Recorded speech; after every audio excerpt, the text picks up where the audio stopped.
Que eu gravasse. Então, a gente vai dar início a mais essa reunião de estudos do Livro dos Espíritos. Eu vou compartilhar com vocês a minha tela para a gente poder iniciar aí os estudos. Desculpa, muita janela aberta aqui no meu computador. Aí.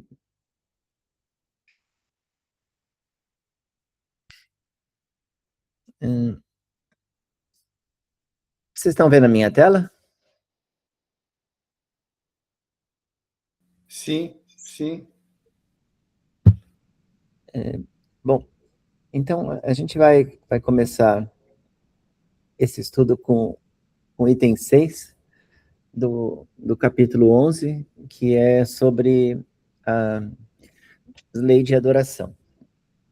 A pergunta 669 é assim: a prática dos sacrifícios humanos remonta à mais alta antiguidade. Como foi o homem levado a crer que semelhantes coisas pudessem agradar a Deus?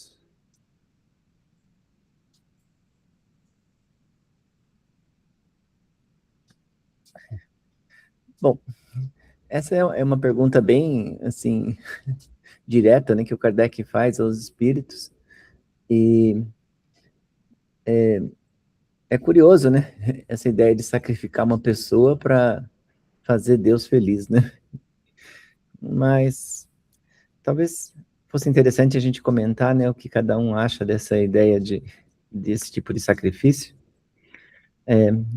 Então, vamos começar? Você gostaria de comentar alguma coisa, Benedito? Na minha ordem aqui. Sim, eu imagino, Cláudio, que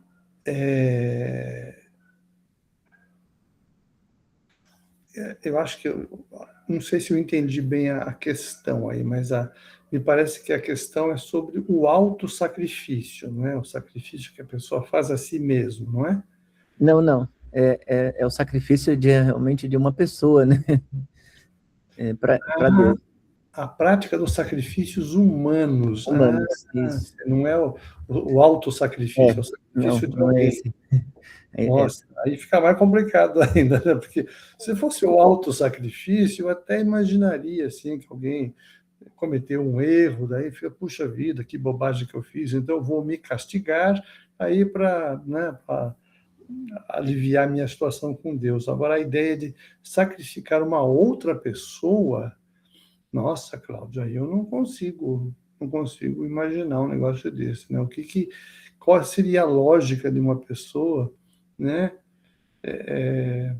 Talvez, Cláudio, estou pensando agora naquela imagem bíblica, eu não me lembro quem foi o. Mas, enfim, tem uma história famosa, né, de uma pessoa que, para demonstrar sua fé em Deus, ele estava disposto a matar o próprio filho, né? E isso seria uma oferta que ele faria a Deus, né? E ele estava com a faca pronta para matar o filho, e nessa hora vem um anjo e intercepta esse gesto e diz: não, não precisa matar, nós já sabemos, já vimos a sua fé, né? Então, seria uma demonstração de fé, porque, naturalmente, o filho, né, e era um filho que ele gostava muito, né? Então, assim, é oferecer um sacrifício, claro, mataria o filho, mas haveria também um sacrifício para ele por gostar tanto daquele filho. Então, ele também se sacrificaria, não é? Perante Deus, quer dizer, olha o sacrifício, meu Deus, que eu vou fazer, né? Vou ficar sem o meu filho para provar o meu amor por você, né? Então seria talvez algo por aí. Eu imagino, Cláudio, que deve ser nessa base do balcão de negócios com Deus, sabe? Isso. Essa é a história de Abraão, né? Na Bíblia, que oferece o filho a Deus, né? Eu também penso que é por aí. Acho que é essa a lógica, assim. José, você concorda com isso? Tá, não, eu concordo plenamente. Eu acho que aí, além do que o doutor Benedito falou, eu acho que aí existe aí na questão mais antiga a falta do conhecimento, né? A falta do conhecimento somado à necessidade de fazer algo para alguém que ele acreditava que existia, que seria maior, né? Que existia um criador, mesmo não sabendo que é hoje que a gente sabe que existe só um criador, só um Deus. Na época não, às vezes não saberia. Nós tínhamos a necessidade de adorar porque nós sabíamos na nossa consciência que existia um ser maior, né? Ou vários seres maiores dentro da nossa consciência. Eu penso que tinha isso. Então, além da fé, eu também colocaria a falta do conhecimento e a necessidade de louvar um ser, um criador maior do que existia na época entre nós. Essa ideia também é interessante, sim. É claro que eu acho que também, né, a gente teve o conhecimento evoluindo, né, e nos primeiros homens, isso era muito primitivo mesmo, né, então eu acho que eles agradavam com o que eles podiam, né? Acho que essa é a ideia, né, então a ignorância que provavelmente fazia isso realmente, né, também concordo com essa ideia. E você, Alice, alguma coisa que você gostaria de colocar pra gente? Eu penso também que talvez na época precisasse colocar dessa forma por causa da maneira que as pessoas interpretavam as coisas, né? Então precisava ser esclarecido mais. Então, por isso que veio esse questionamento. Até uma vez eu pensei assim, será que não está um equívoco de transformação de latim para outra Bíblia e tal? Mas depois eu fiquei pensando que poderia ser que na época necessitasse de ser colocado desta forma. E concordo com o que vocês falaram. Eu também acho essa ideia interessante, assim, tem que ter algum propósito, né? Ninguém ia fazer isso à toa, né? Eu vou, então, colocar a resposta dos espíritos aqui. Eles respondem assim: primeiro, porque não compreendia Deus como sendo a fonte da bondade. Entre os povos primitivos, a matéria sobrepõe-se ao espírito. Eles se entregam aos instintos animais e por isso são geralmente cruéis, pois o senso moral ainda não se encontra desenvolvido. Depois, os homens primitivos deviam crer naturalmente que uma criatura animada teria muito mais valor aos olhos de Deus do que um corpo material. Foi isso que os levou a imolar primeiramente animais e mais tarde criaturas humanas, pois, segundo sua falsa crença, pensavam que o valor do sacrifício estava em relação com a importância da vítima. Na vida material, como geralmente a levais, se ofereceis um presente a alguém, escolheis sempre o de um valor tanto maior, quanto mais amizade e consideração quereis testemunhar à pessoa. O mesmo deviam fazer os homens ignorantes com relação a Deus.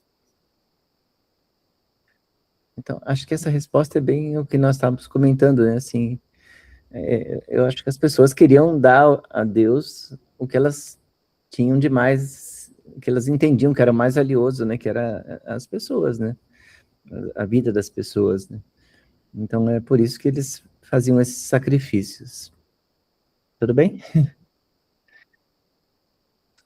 Pode comentar, Benedito. Achei a resposta muito completa, né? Muito interessante. E fala que os povos primitivos eram guiados mais pelo instinto do que pela razão, né? E, portanto, essa coisa, esse jeito mais cruel né, de lidar com a situação, né? Eu estou me lembrando agora de uma mensagem que eu recebi ao longo da tarde de hoje, de uma pessoa que está passando por uma situação que ela está sendo muito, enfim, passando por algumas dificuldades, né? Nós chamaríamos de provas, né? E ela, mas são provas assim, de relacionamentos interpessoais, algumas pessoas que não gostam dela, falam sem fofoca, falam mal dela, etc. Né? E ela é muito religiosa, né? E ela até me mandou, então, o link do Salmo 35, que ela falou, olha, isto me acalmou. Né? Daí eu fui ver como é que era o Salmo, né? E o Salmo, assim, é o indivíduo se dirigindo a Deus, pedindo para que Deus entre em cena naquela disputa da pessoa com um inimigo, né? Que Deus entre em cena ao lado dessa pessoa contra o inimigo, para que Deus derrote o inimigo com todas as suas forças e que o inimigo fuja envergonhado por ter feito a calúnia que fez. Esse basicamente é o conteúdo do Salmo 35, né? E isso fez muito bem para essa pessoa, porque ela tem muita fé, então ela crê que Deus vai entrar em cena do lado dela, obviamente, e vai derrotar, né, as pessoas que sairão envergonhadas da cena, né? Então eu fiquei lendo isto e fiquei pensando, falei, nossa, meu Deus, né, mas que ideia que essa pessoa tem de Deus, de justiça. Então, são ideias, assim, muito primitivas, né, Cláudia? Assim, né? Porque como eu gosto de Deus e Deus gosta de mim, e tem alguém fazendo fofoca e isso não é verdade, então Deus com certeza vai descer do céu, vai se colocar do meu lado e acaba com essa outra pessoa, né? É uma coisa, assim, primitiva no bom sentido do termo, né? O que é o bom sentido, né? No sentido, por exemplo, da maneira como uma criança pensa, né? A criança, para ela, não tem mais ou menos, não tem a cor cinza, é branco ou preto. Babuf, né? Eu gosto de você ou eu odeio você, né? Então, isso é a primitividade, é o primitivismo mental que a gente vê nas nossas crianças e em nós mesmos, né? Então, o que eu estou trazendo para juntar com o texto é exatamente isso, né? Porque como diz o texto, entre os povos primitivos, a matéria sobrepõe-se ao espírito. Eles se entregam aos instintos animais e por isso são geralmente cruéis, pois o senso moral ainda não se encontra desenvolvido, né?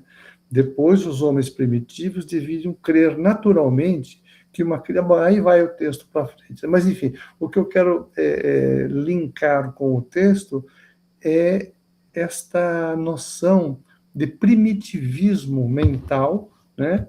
Que a gente vê aí, a resposta dos espíritos é essa, né?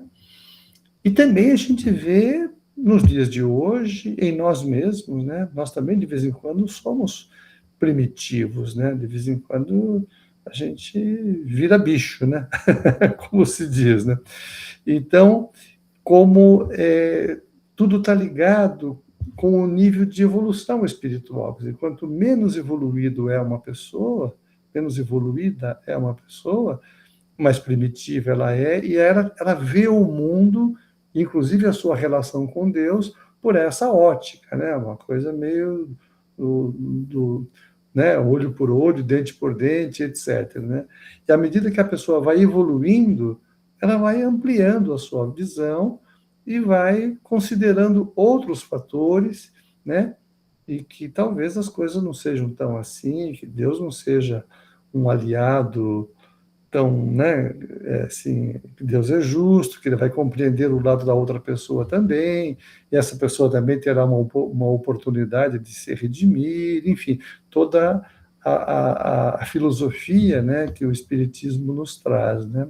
Mas o que eu quero trazer é justamente esse vínculo, Cláudio, assim, do conteúdo que nós estamos discutindo com a noção de evolução espiritual. É bem interessante isso, assim. Eu permiti agora a Dona Maria entrar aqui né, na reunião. Boa noite.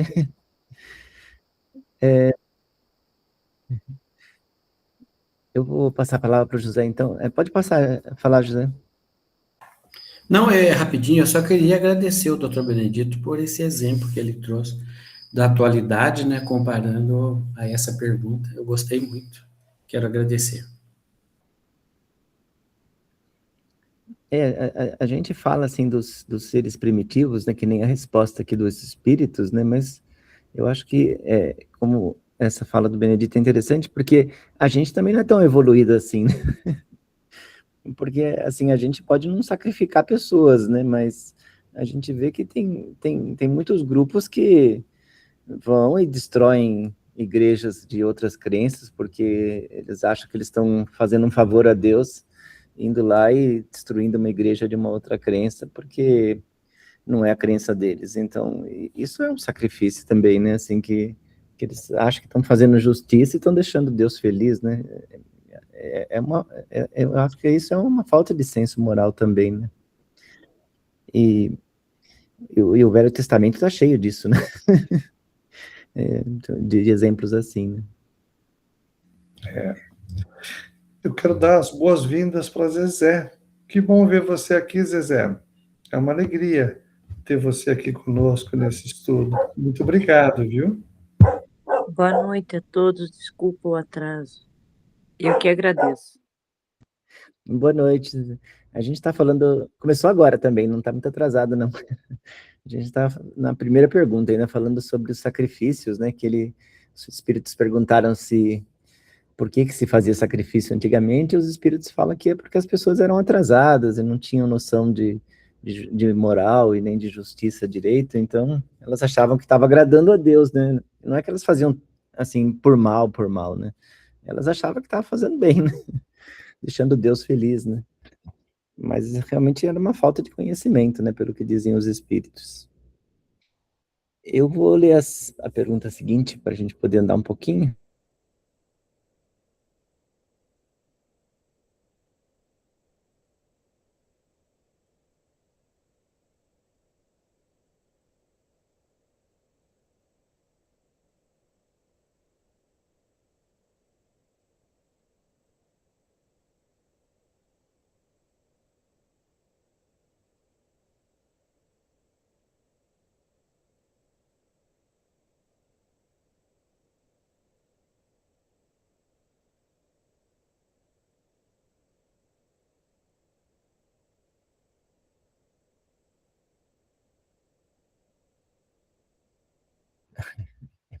Desculpa, eu estou com o meu microfone fechado. Eu faço várias coisas ao mesmo tempo, eu não consigo, né? Desculpa. Vocês estão me ouvindo, né? Eu vou ler de novo. Tranquilo, Cláudio, sem problemas. Eu vou me acertando aqui, são várias telas ao mesmo tempo.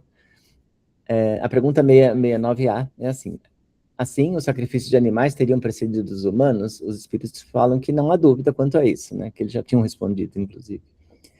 Na parte B, eles falam assim, o Kardec pergunta: segundo essa explicação, os sacrifícios humanos não se originaram de um sentimento de crueldade? Aí, nesse ponto que eu estava pensando que é uma pergunta interessante, né?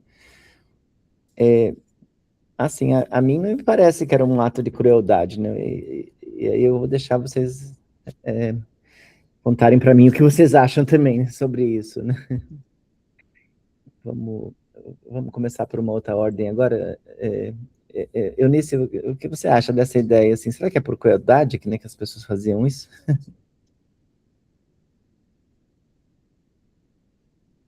Olha, você fala do sacrifício de animais, né? É de animais e Eles, humanos, né, também. eu acho assim, talvez naquela época, pelos esforços físicos deles, por tudo tanto, por uma origem mais primitiva, o corpo também precisava da carne ainda, né? Então, eu acredito isso. Entendi. Não seria por crueldade, né? Seria por um outro motivo, né? Você concorda, José, com isso também? Concordo sim. Eu acho que crueldade, talvez alguém poderia usar no sentido de crueldade, né? Para aproveitar a situação. Mas acho que no geral não. Era falta de conhecimento mesmo e, e a satisfação assim de sentir que estava cumprindo algo que para ele era um pensamento de uma realidade normal, né? Teria que ser assim. Não, como que eu vou agradar a Deus? No meu modo primitivo, do jeito que eu sou, talvez sacrificando animais e até mesmo outro humano. Eu acho que é isso. É, eu também penso assim. E você, Benedito, o que você acha?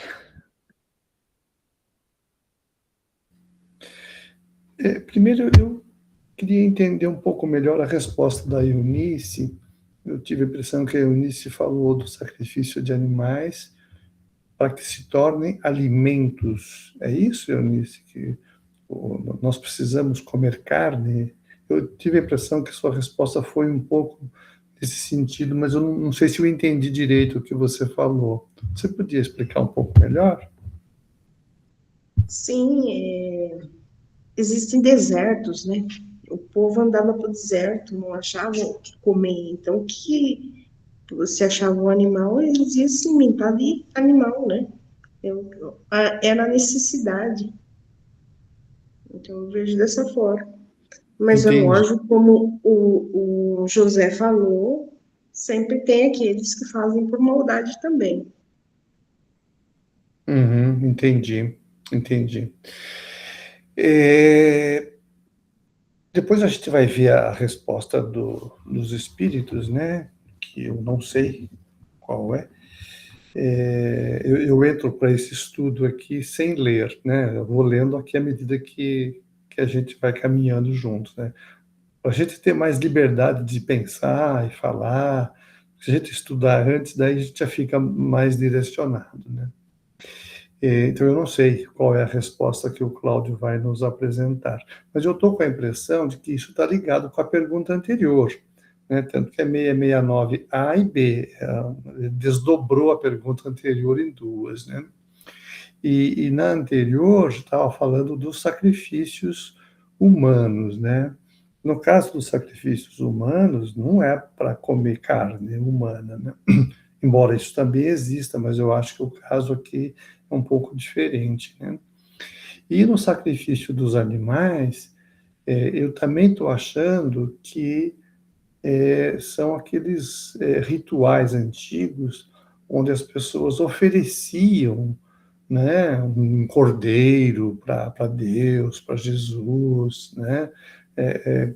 Assim, não que esses indivíduos fossem comer a carne do animal, né? Mas eles ofereciam isso como um presente a Deus, né? Porque eles julgavam aquilo tão importante, né? Que eles, é comum isso, né? Lá em Cesareulégio, onde eu nasci, vivi lá,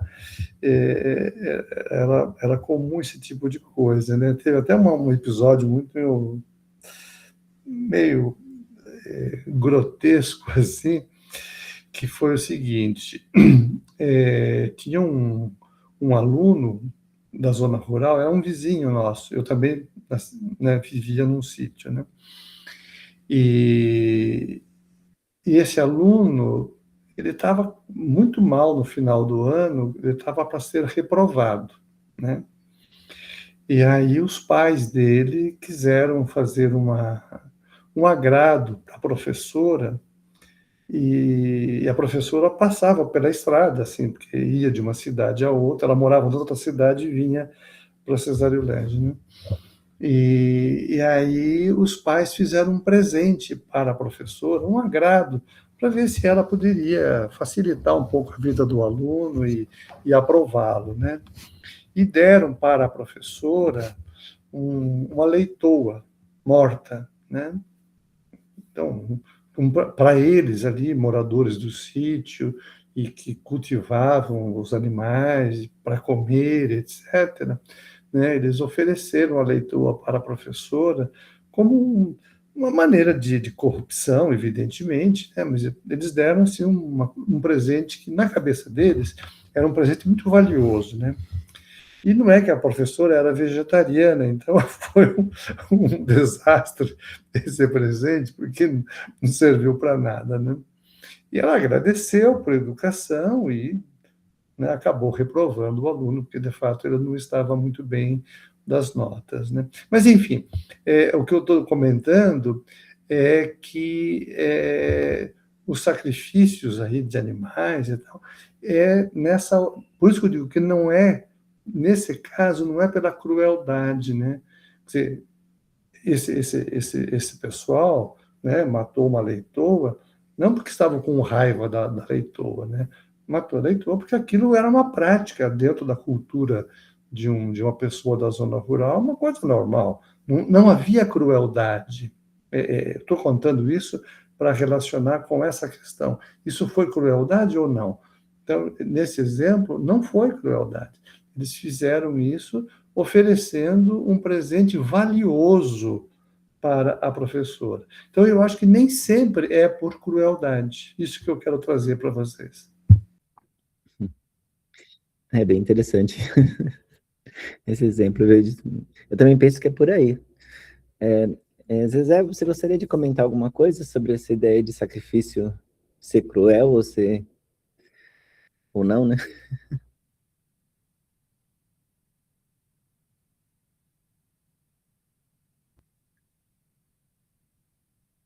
Acho que... Eu prefiro só ficar ouvindo. Ah, tudo bem, então. Obrigado. Então, vamos ler a resposta, porque eu também não... Eu faço que nem o Benedito, assim, eu não gosto de ler as respostas, assim, porque eu acho que também a gente fica com o pensamento meio direcionado, né? Então, eu prefiro pensar, né? Qual seria a resposta, né? Vamos ver qual seria. Então, os espíritos falam para Kardec, não, né? Mas de uma falsa concepção do que seria agradável a Deus. Aí eles contam, vede Abraão. Com o tempo, os homens passaram a cometer abusos, imolando os inimigos, até mesmo os inimigos pessoais. De resto, Deus jamais exigiu sacrifícios, nem de animais, nem de homens. Ele não pode ser honrado com a destruição inútil de sua própria criatura.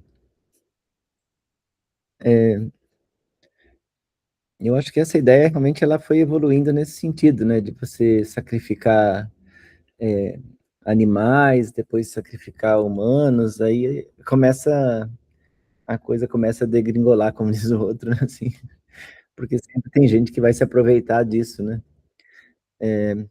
Eu estava lembrando também, só um minutinho, daquela história do templo de Jerusalém, né, onde os hebreus eles faziam muitos sacrifícios, né.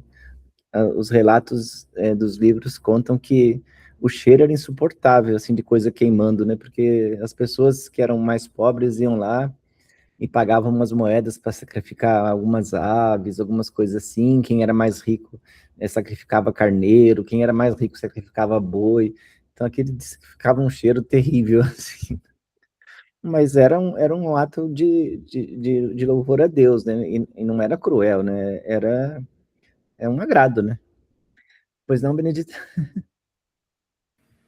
Então, eu queria dizer justamente isso, Cláudio, que não combina imaginar que alguém fizesse, cometesse sacrificasse um animal por crueldade, achando que estaria agradando a Deus.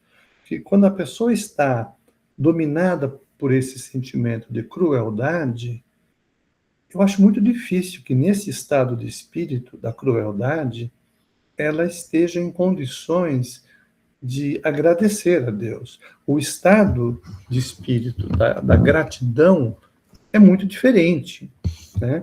Acho que até assim, por uma ignorância, a pessoa pode cometer um sacrifício desse com um animal, achando que está agradando a Deus pelo pouco conhecimento que ela tem. Mas o sentimento que ela carrega dentro de si, no momento em que vai sacrificar um animal, é um sentimento de agradecimento a Deus. Portanto, não combina com a crueldade.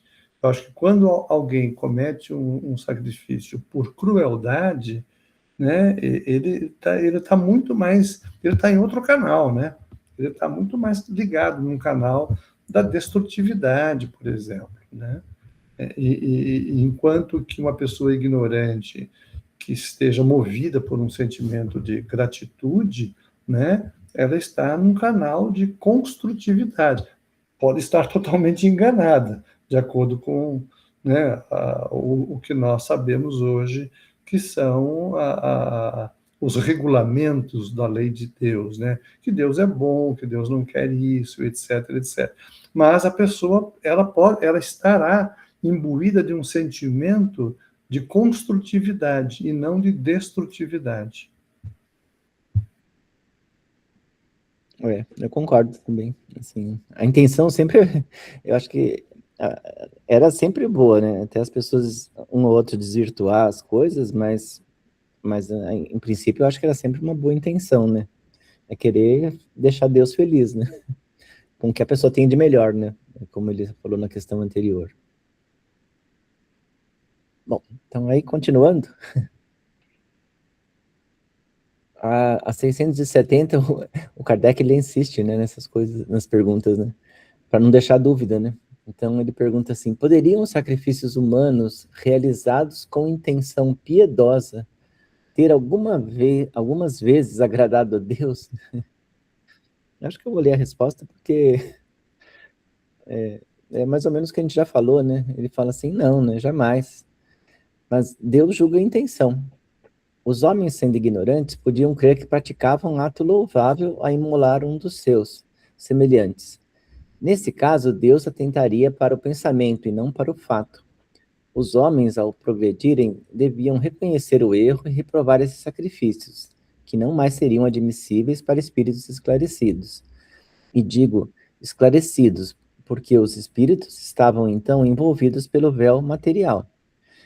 Mas, pelo livre-arbítrio, poderiam ter uma percepção de sua origem e sua finalidade. Muitos já compreendiam por intuição o mal que faziam, e só o praticavam para satisfazer as suas paixões. Eu acho que a resposta, ela continua na mesma linha de raciocínio, né, que essa coisa primitiva era feita sem má intenção, né. Eu estava lembrando agora de um fato, né, que acontecia, que o pessoal me contou quando eu visitei umas pirâmides maias no México, e aí tinha uma guia que ela era maia, né, e ela contava que eles tinham um jogo lá que era um jogo parecido com futebol. Tinha uma bola, tinha um aro para eles, era um jogo bem interessante, assim, né? E aí eles jogavam aquilo lá quando faziam festa, para homenagear, né, os deuses e para celebrar as colheitas e coisas assim. E depois que eles faziam esse jogo, aquele guerreiro que era o melhor de todos os jogadores, ele era sacrificado. E ele se oferecia em sacrifício, porque eles achavam que eles iam apaziguar Deus com aquele sacrifício, e Deus ia ficar sempre do lado deles, com colheitas boas, com vitória nas guerras. E eles simplesmente matavam o melhor jogador que eles tinham. Aquilo para nós, assim, na nossa cultura, parece um absurdo, né? Como é que você vai matar o melhor, né?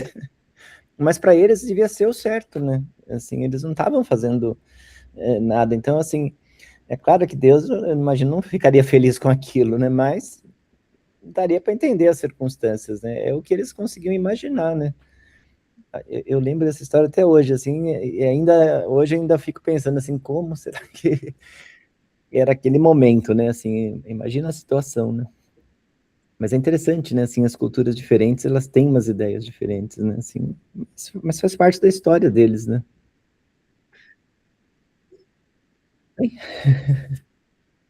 Depois dá uma Benedita. Eu também conheci essa pirâmide, Cláudio, em Chichén Itzá, né? E eu vi essa história também da guia, eu fiquei arrepiado quando ela contou isso, sabe? Falei, não é possível um negócio desse, né? Mas, enfim, como você falou, é a cultura, é o jeito que eles pensavam, né, naquela época, etc., né? Mas o que eu queria destacar aqui dessa resposta é o seguinte, né, que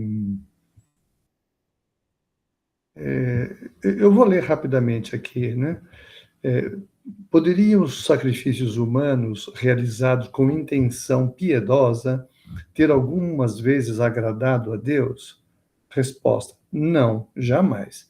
Mas Deus julga a intenção.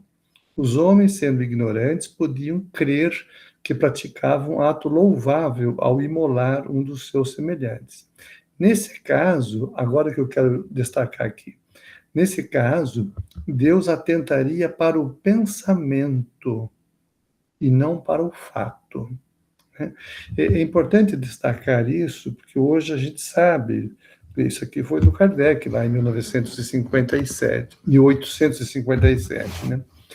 E depois do Kardec, e o próprio Kardec também desenvolve isso, como o que é importante é o pensamento, são as nossas intenções, é aquilo que passa pela nossa cabeça, né?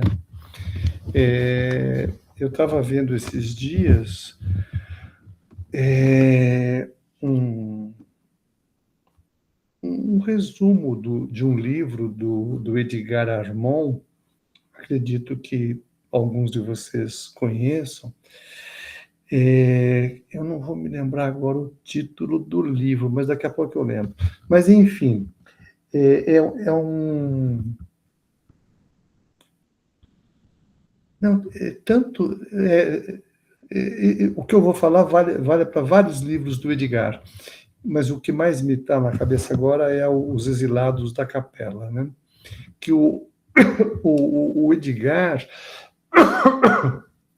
ele tinha, né, uma capacidade de se desdobrar e em espírito, né, deixar o corpo e viajar espiritualmente, e ele acessava, né, um arquivo cósmico universal.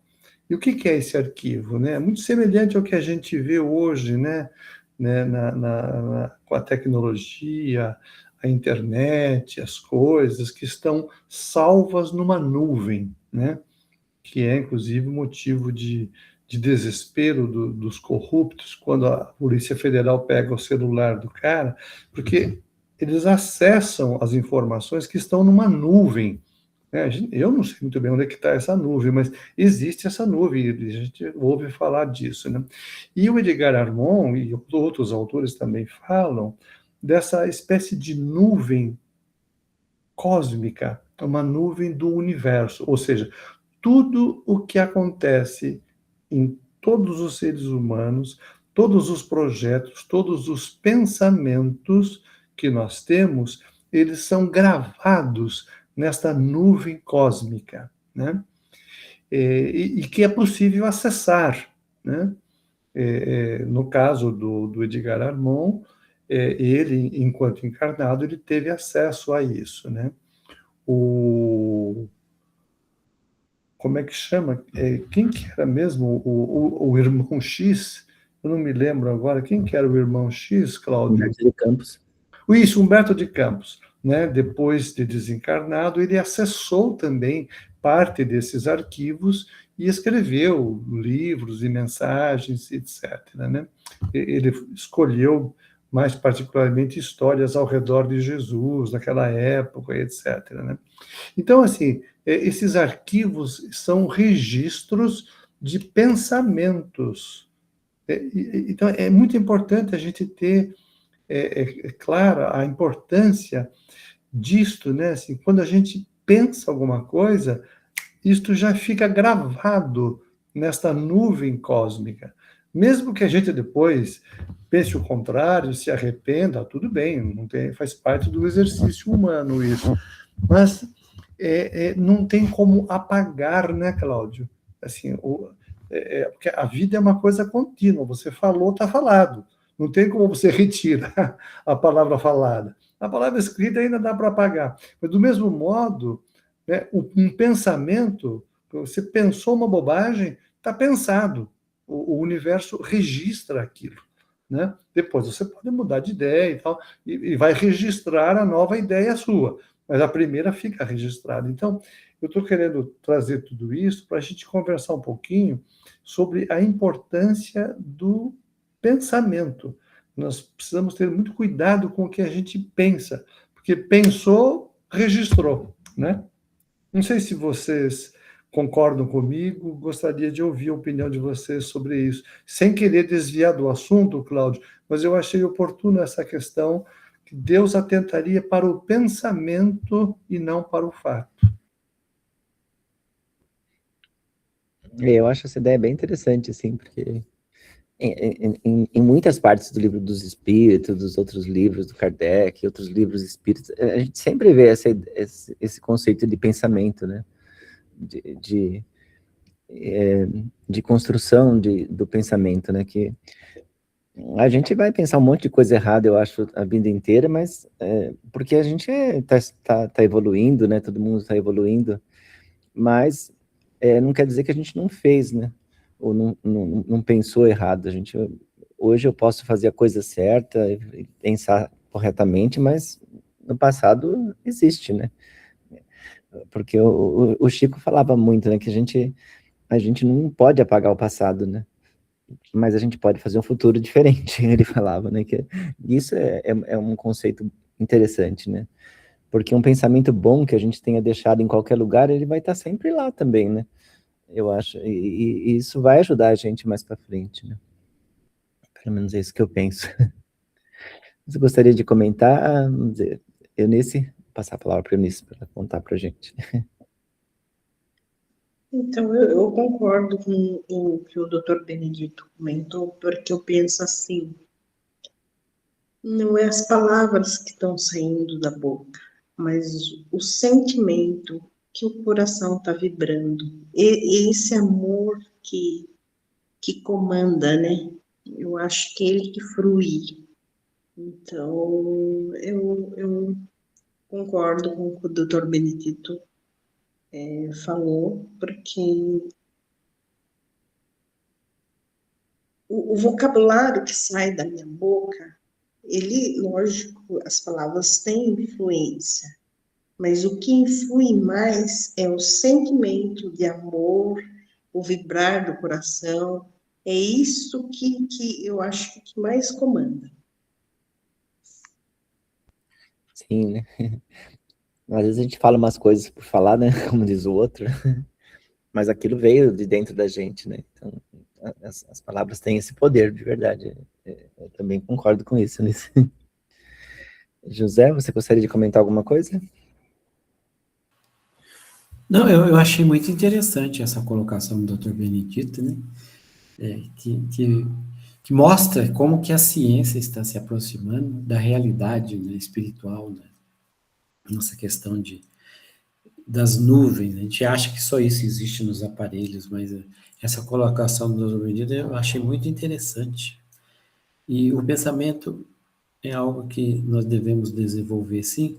Você pode observar nas obras de André Luiz que muitas das vezes o mentor dele não esperava ele fazer a pergunta. Já ia respondendo porque já lia o pensamento de André Luiz. E isso também está ligado à nossa evolução. Eu penso assim, Imagina bem se todos pudessem saber o que eu estou pensando, né? Às vezes eu estou diante de uma pessoa que no meu pensamento eu tenho algo contra ela, ou estou julgando, qualquer coisa assim, mas tento me comportar de uma maneira que ela não perceba isso.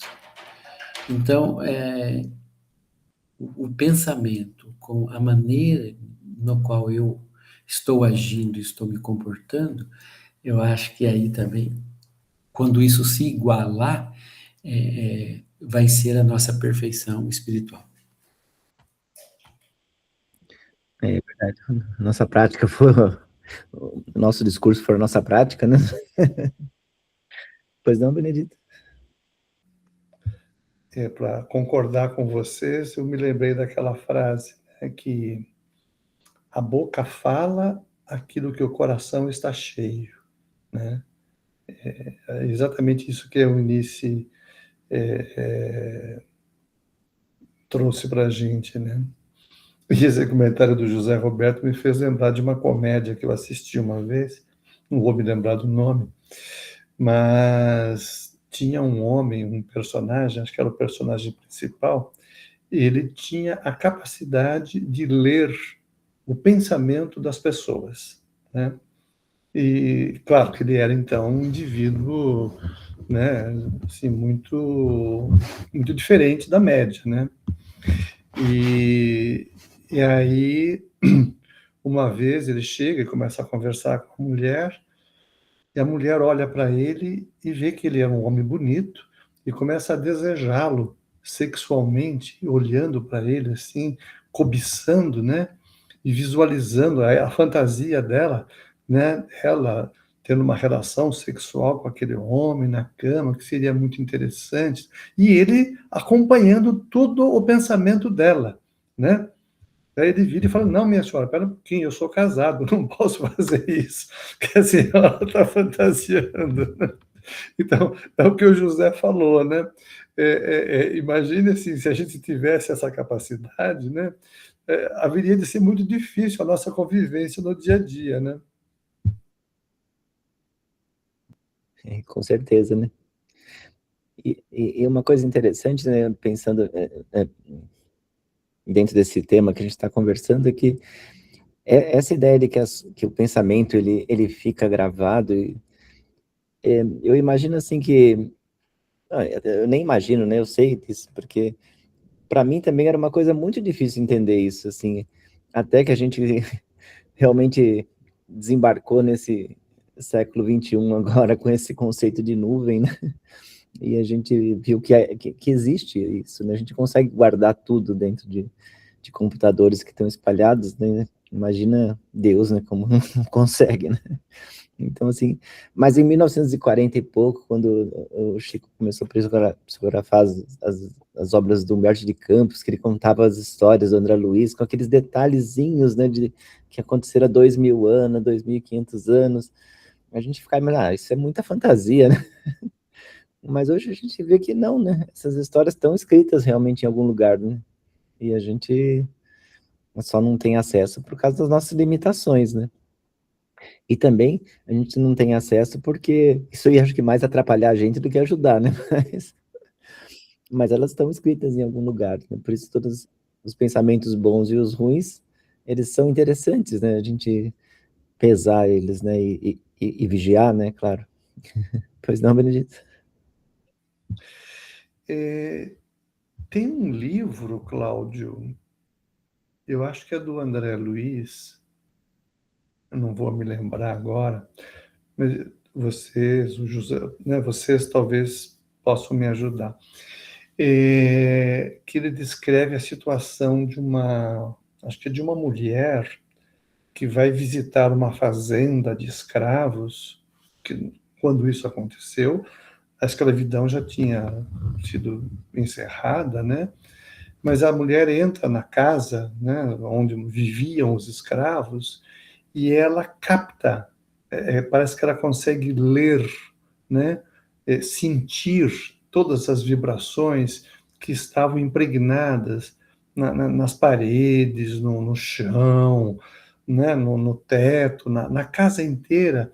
Quer dizer, tudo aquilo que os escravos viviam, né, e sofriam naquela casa, aquilo ficou registrado na própria casa, né?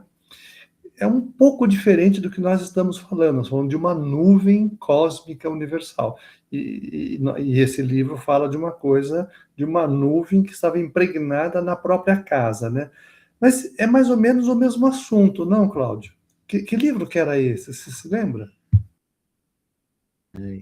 Eu lembro dessa história, mas também não lembro do livro. Eu lembro, José?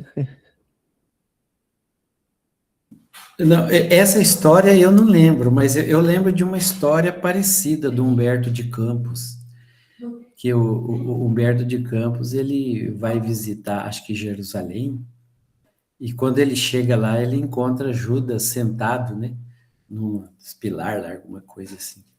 E eles começam a conversar e ele volta a esse ambiente no qual Judas viveu, né, e teve aquela parte que ele entregou Jesus e tudo mais, então aquilo ainda estava impregnado naquele local, né?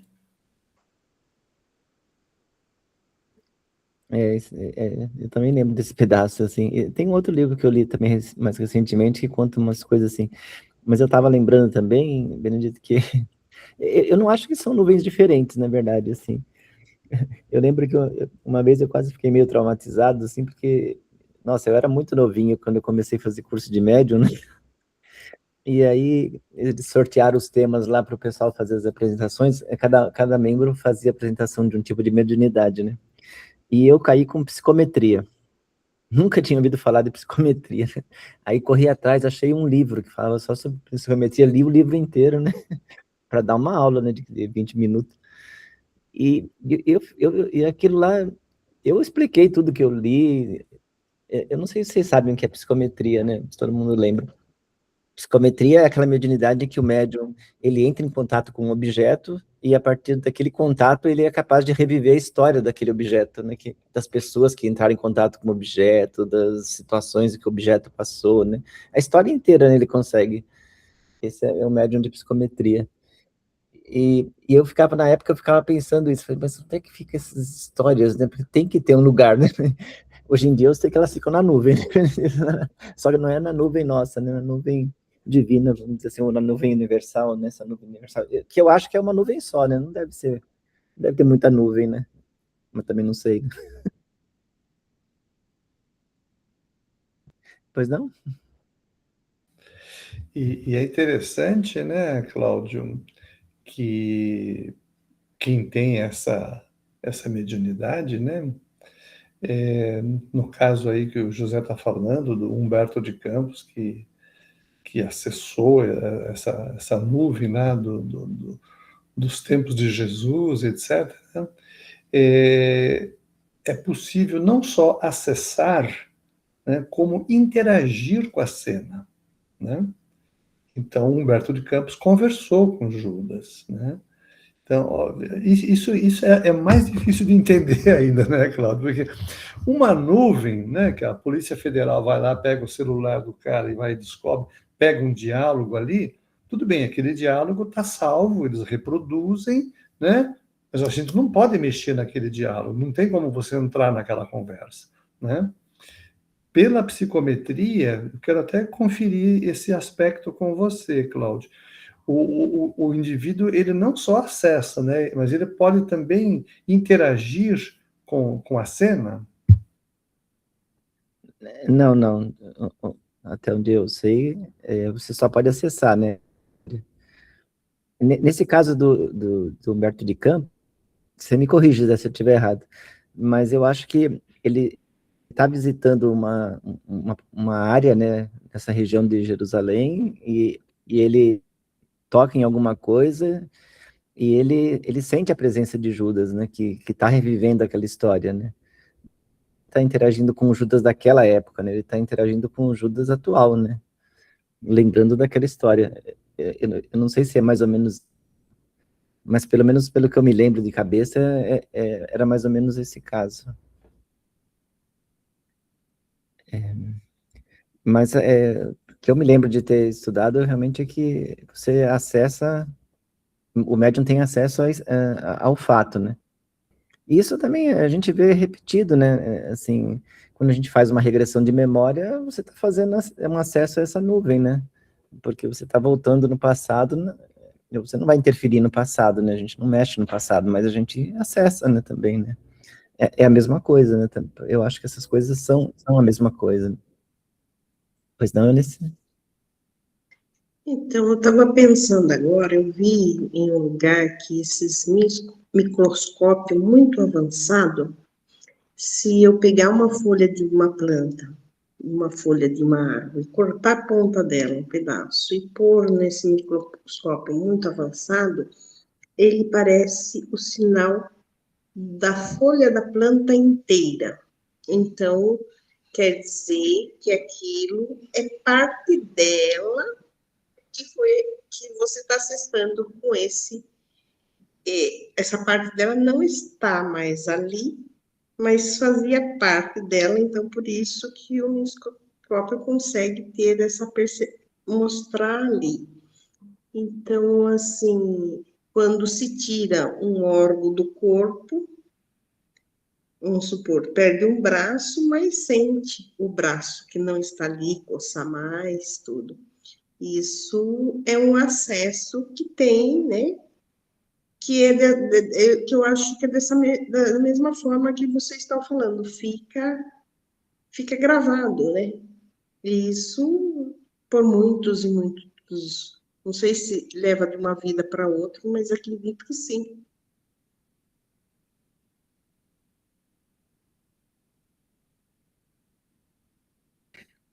Tudo fica gravado.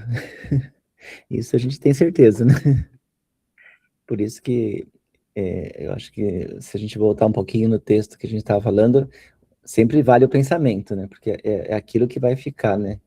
O pensamento que parte de dentro da gente, né? Aquilo que vai ficar marcado ali naquele ambiente, naquele lugar, naquela coisa, né? Eu lembro dessa história de psicometria, que tinha médiums que eles contavam história, às vezes pegando uma pedra, né? Pegava uma pedra, tem uns exemplos, né? O médium pega uma pedra, ele sabe onde é que aquela pedra andou, né? Fala, mas a pedra não tem memória, mas ela passou por algum lugar, né? E aquilo ele consegue acessar, né? É impressionante. Pois não, Benedito? É interessante, né? Nós já estamos no horário, né, de finalizar, mas eu queria comentar mais um pouco, né? Isso que a Eunice falou, no caso de uma pessoa que perde um membro e ela continua, assim, achando que tem aquele membro ainda, né? Isso é porque no perispírito dela, o membro existe, né? A amputação que o médico faz é a amputação no corpo físico, mas não no corpo espiritual, né? Então, a pessoa, que é o espírito que pensa, que sente, que tem memória, que visualiza, etc. O perispírito está inteiro, Eunice, né? O que está incompleto é só o corpo físico, mas o perispírito está inteiro. Por isso que a pessoa tem a noção da integridade do seu corpo, né? Muito bem esclarecido, muito obrigada. Já estamos 9h05. Acho que a gente pode terminar por aqui nessa questão aqui, depois a gente continua essa história numa próxima vez, pode ser? Todo mundo está de acordo? Ok, então. Eu vou só fazer uma prece bem rápida para a gente poder terminar esse estudo. Então, vamos agradecer a Deus, nosso Pai, e a Jesus, nosso Mestre, pela essa oportunidade de a gente estar aqui reunido, conversando sobre assuntos que são interessantes. Agradecer aos nossos amigos espirituais que estão conosco e desejar a todos um fim de semana muito bom. Pai nosso que estais nos céus, santificado seja o vosso nome. Venha a nós o vosso reino e seja feita a vossa vontade, assim na terra como nos céus. O pão nosso de cada dia nos dai hoje.